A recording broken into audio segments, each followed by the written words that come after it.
प्रधानमंत्री नरेंद्र मोदी बीती रात को ओडिशा के भुवनेश्वर पहुंचे। आज उम्मीदवारों के पक्ष में दो रैली को वो संबोधित करने वाले हैं। अधिकारियों ने ये जानकारी देते हुए कहा कि प्रधानमंत्री का बीजू पटनायक अंतर्राष्ट्रीय हवाई अड्डे पर पार्टी की ओडिशा इकाई के अध्यक्ष मनमोहन सामल और भुवनेश्वर की सांसद अपरजिता सारंगी सहित वरिष्ठ बीजेपी नेताओं ने स्वागत किया है। पीएम मोदी ने हवाई अड्डे और राजभवन के बीच की सड़क के दोनों ओर खड़े लोगों को पार्टी का चुनाव चिन्ह दिखाया। मोदी आज सुबह श्री लिंगराज मंदिर भी जा सकते थे। वहां बेरहमपुर और नवरंगपुर में दो चुनावी रैलियों को वो संबोधित करेंगे। सारंगी ने कहा कि पीएम मोदी 10 मई को फिर से ओडिशा आएंगे और यहां रोड शो करेंगे। वो 11 मई को बोलांगीर में एक चुनावी रैली को भी संबोधित करेंगे। तो लोकसभा चुनाव को शांतिपूर्ण और निष्पक्ष रूप से संपन्न करने के लिए मतदान के 72 घंटे पहले भारत नेपाल सीमा को सील कर दिया गया है। 7 मई को तीसरे चरण का यानी कि कल मतदान होगा। बिहार के 5 लोकसभा क्षेत्र के लिए 7 मई को चुनाव है। जिन जिलों में चुनाव है वहां उन जिलों में 7 मई को सार्वजनिक अवकाश भी घोषित किया गया है। मतगणना के दिन 24 घंटे के लिए नेपाल सीमा को सील कर दिया जाएगा। नेपाल सीमा पर निगरानी के लिए 13 अतिरिक्त चेक पोस्ट भी बनाए गए हैं। यहाँ तैनात पुलिस और एसएसबी के जवान पूरी स्थिति पर निगरानी रख रहे हैं। मधुबनी जिले के झंझारपुर लोकसभा क्षेत्र में 7 मई को मतदान होगा और इसे देखते हुए मधुबनी जिले के से सटे इंडो नेपाल बॉर्डर को भी सील कर दिया गया है। शनिवार की देर शाम को चुनाव से 72 घंटे पहले बॉर्डर को सील किया गया और साथ ही दोनों देश के सुरक्षा बल ज्वाइंट पेट्रोलिंग भी कर रहे हैं। एसडीएम वीरेंद्र कुमार ने कहा कि डीएम के निर्देश के आलोक में ही 72 घंटे तक बॉर्डर सील रहेगा।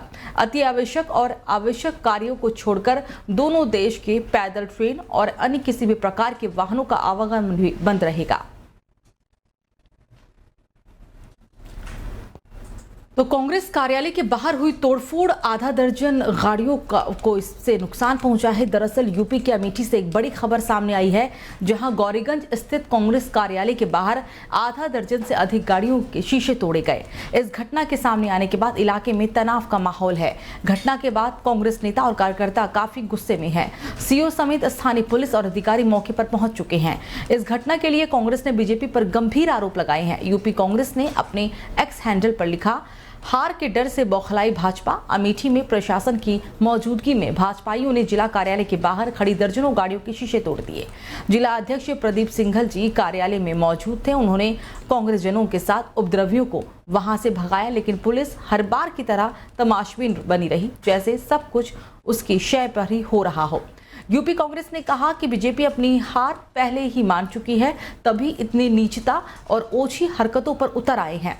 कांग्रेस पार्टी और राहुल गांधी के बब्बर शेर किसी से नहीं डरते।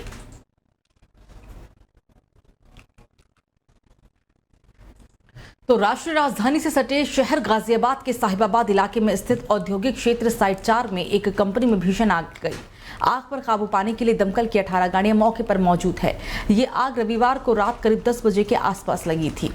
आपको बता दें कि inverter information board Paharpur cooling towers limited में ये आग फैली थी। इस फैक्ट्री में हजारों केमिकल से भरे ड्रम रखे हुए थे, जो पूरी तरह से फटते हुए दिखे।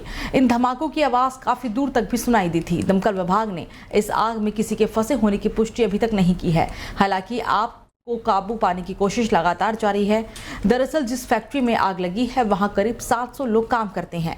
इस फैक्ट्री में कूलिंग टावर के अलग अलग पार्ट्स बनाए जाते हैं। इसके लिए यहां 4 अलग अलग प्लांट्स भी हैं और इनमें से 3 प्लांट्स बंद थे, जबकि एक में काम चल रहा था। बाकी 3 प्लांट बंद होने के कारण वहां ज्यादा लोग मौजूद नहीं थे। आग लगने के बाद पहले गार्ड ने खुद से आग बुझाने की कोशिश की, लेकिन ज्वलनशील पदार्थ इतनी मात्रा में था क्या उसे बगैर दमकल की मदद से काबू पाना बहुत ही मुश्किल था।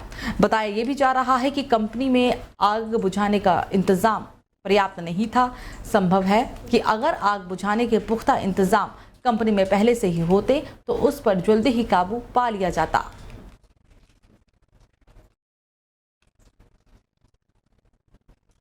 तो दिल्ली की राउज एवेन्यू कोर्ट आज बीआरएस नेता के कविता की नियमित जमानत याचिका पर फैसला सुनाएगी। स्पेशल जज कावेरी बावेजा फैसला सुनाएंगे और साथ ही कोर्ट के कविता की आदेश के सशीर पेशी की मांग पर भी सुनवाई होगी। कोर्ट ने के कविता की नियमित जमानत याचिका पर 24 अप्रैल को फैसला सुरक्षित रख लिया था। दरअसल 8 अप्रैल को कोर्ट ने के कविता की अंतरिम जमानत याचिका खारिज की थी। अंतरिम जमानत याचिका पर सुनवाई के दौरान ईडी ने कहा था कि मनी लॉन्ड्रिंग के मामले में के कविता को महिला होने की वजह से जमानत देने में किसी तरह की रियायत नहीं दी जा सकती। सुनवाई के दौरान के कविता की ओर से पेश वरिष्ठ वकील अभिषेक मनु सिंघवी ने ईडी पर आरोप लगाया था कि वो जांच एजेंसी नहीं बल्कि प्रताड़ित करने वाली एजेंसी बन गई है। सिंघवी ने कहा था कि इस मामले की जांच पूरे तरीके से पक्षपातपूर्ण रही है। के कविता फिलहाल न्यायिक हिरासत में है। के कविता को सीबीआई ने 11 अप्रैल को गिरफ्तार किया था। दिल्ली आबकारी घोटाला मामले में के कविता भी साजिश में शामिल थी और इससे पहले हालांकि के कविता आबकारी घोटाला मामले में मनी लॉन्ड्रिंग के मामले में भी न्यायिक हिरासत में थी। 5 अप्रैल को कोर्ट ने सीबीआई को के कविता से न्यायिक हिरासत में पूछताछ की अनुमति दी थी। ईडी ने के कविता पूछताछ के लिए 2 समन भी भेजे थे, लेकिन के कविता ने इसे नजरअंदाज कर दिया और पेश नहीं हुई, जिसके बाद छापेमारी कर उन्हें गिरफ्तार कर लिया गया था।